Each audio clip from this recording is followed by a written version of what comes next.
রামপ্রসাদ তিনি মা মা করে চিৎকার করে গেলেন, কিন্তু তিনি সেভাবে সেবা করে গেছেন। আজ আমি সেই চরণে প্রণাম জানাই, কারণ বহু পথ হয়তো তিনি এই বাংলার মাঝে এসেছে, আর বহু পথও ঘুরেছেন। শেষ সময় দারিদ্রতা এবং দুঃখের মাঝে তিনি সেবা চালিয়েছিলেন, আর সেখানে মা তাকে সাহারা করেছিলেন, কারণ গানের মাঝে তিনি কণ্ঠে ভরিয়ে দিয়েছিলেন। তিনি মহান সাধক রামপ্রসাদ। সে অসাধারণ গান কণ্ঠে ভরিয়ে দিয়েছিলেন। তিনি যে আসন আমাদের বাংলার মাঝে কোথাও রেখে গেছে, আজ সে আসন জাগাবার মনে হয় আমাদের বাংলার সমাজের পুরোহিত নেই। কারণ তিনি যে সাধনা করে মা মা করে চিৎকার করে গেছেন, বহু কিছু গান হয়তো লিখে গেলেন, আর সে গানের আজ হয়তো সমাজ এই গানের যদি আসে সেগুলো ভেঙে পড়েছে। কারণ তিনি অসাধারণ গান গাইলেন, আর সে সময় তার গানের হয়তো সময় পেরিয়ে গেছেন, তার বহু কিছু গান সেগুলো নষ্ট হয়ে গেলেন। আর যে সমস্ত জিনিস তিনি রেখে গেছিলেন, কোন জঙ্গলে একটি আসন তিনি সেবা করে চালিয়ে গেলেন। সে হয়তো পঞ্চবটি আসন তিনি সেবা চালালেন, আর সেই আসনে এই সমাজের যোগ্যতা কারণেই, কারণ তিনি এক মহান সাধক, আর এই মহান সাধকের আসন জাগানোর মানে এই বাংলার এখনো পর্যন্ত কেউ আসেনি। কারণ সে আসনটা তিনি সেবা চালিয়ে কোনো জায়গায় গিয়ে রেখে গেছেন। সে আসন আজ হয়তো বন বাদার হয়ে রয়েছে, কিন্তু সে আসন যদি জাগিয়ে দেওয়া যেত, তাহলে জানবেন এই পরম সৌভাগ্য মনে হয় আমাদের বাংলায় আসতো। কিন্তু পুরোহিত সমাজ এই আসন জাগাবার যোগ্যতা নেই, কারণ সেই মা মা করে চিৎকার করার ক্ষমতা নেই, আর সেই আসনে বসার যোগ্যতা মনে হয় এই পুরোহিত সমাজের নেই। কারণ এদের অর্থ চাই, আর তারা অর্থ নিয়ে সেবা চালায়নি।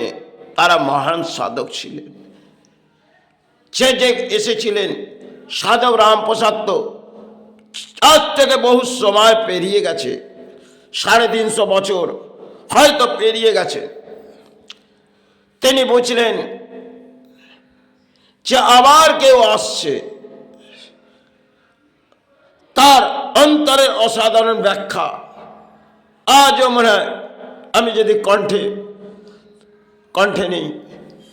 তিনি বাংলার মাঝে এলেন ঠাকুর আসার বহু সময় আগে, কিন্তু তিনি মহান সাধক রামপ্রসাদ।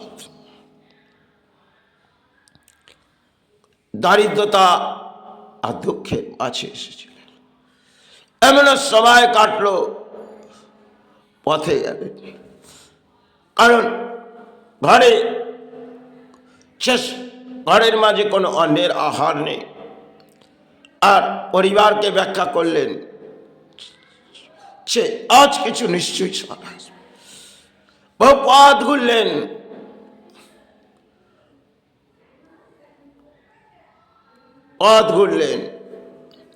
আর অপূর্ব নীলা চিনি করে বেড়ালেন মাতৃ।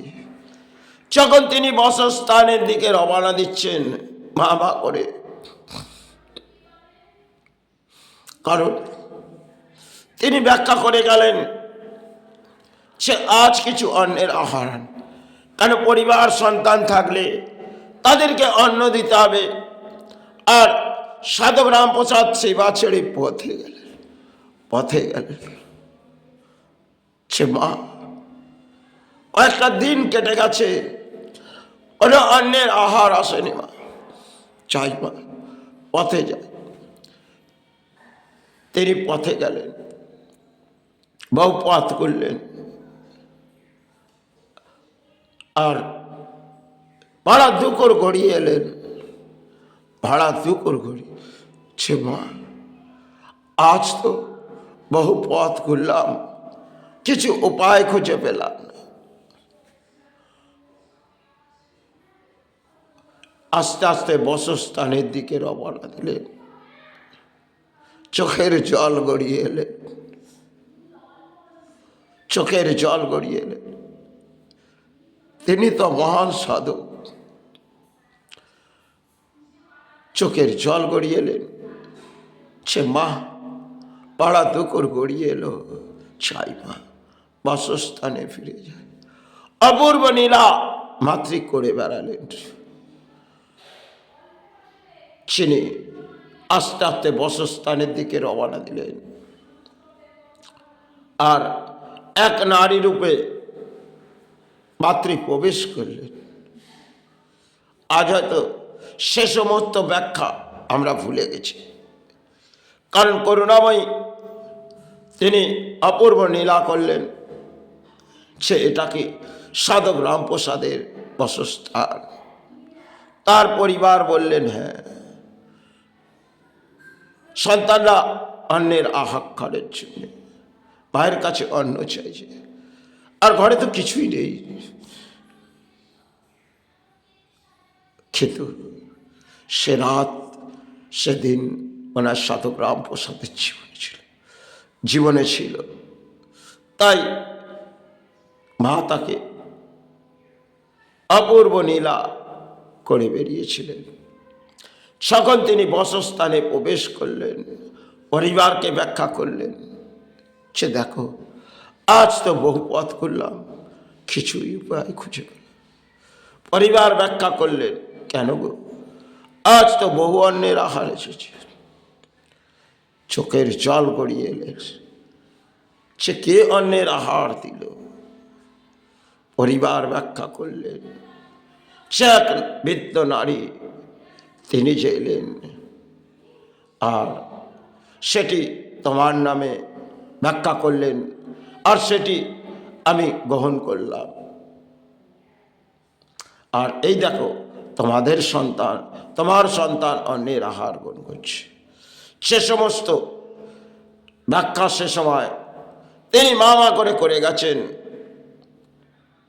আর বহু কিছু গান হয়তো তিনি আবির্ভাব করে গেলেন, কিছু গান হয়তো সমাজ থেকে সরে গেছেন, আর কিছু গান হয়তো এই সমাজে বেজে ওঠে। এক একটি গান যেন অপূর্ব গেয়ে গেছিলেন।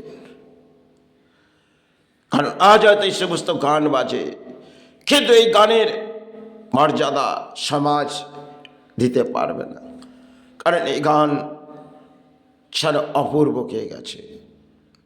এক একটি রোম হয়তো দেহ থেকে খাড়া হয়ে যাবে।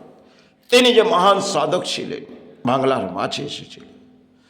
কারণ যখন কেউ মাতৃরূপে সেবা করতে আসবেন, জানবেন জীবনে দুঃখ দারিদ্রতা থাকবে, হয়তো থাকবে সেবা, তাকে করে যেতে হবে, আর সমাজ তার যোগ্যতা দেবে, এটাই জানবেন।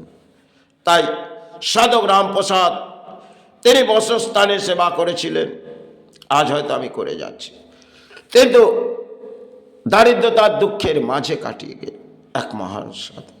তাই সে চরণে প্রণাম জানিয়ে আমাকে পথে যেতে হবে মা। তাই তিনি সাধক রামপ্রসাদ এসেছিলেন বাংলার মাঝে। আজ হয়তো বাংলার পরিস্থিতি কোথায় এসেছে, কারণ এই সমাজে আর কেউ মনে হয় ফিরে আসবে না। কারণ সব থেকে প্রধান ধর্ম বাংলার রাজনীতি, আর এই যেন মনুষ্য জন্মে ফুটে উঠেছে রাজনীতি। যাই হোক, এটা সমাজে চলবে, কলিযুগের অংশ। তাই এটাই আপনারা গ্রহণ করুন, ধর্ম ছাড়ুন। কারণ ধর্মের মধ্যে আজ মনে হয় কিছুই নেই। আছে তো নেতা নেত্রীর কাছে, সেটাই যান। তাহলে জানবেন এই মহাপ্রলয় যদি আসে তাহলে ব্রহ্মাণ্ডর মাঝেই আসবে, জানি না কি ঘটবে। চাই মা, পাতে যাই, কিছু অর্থের প্রয়োজন।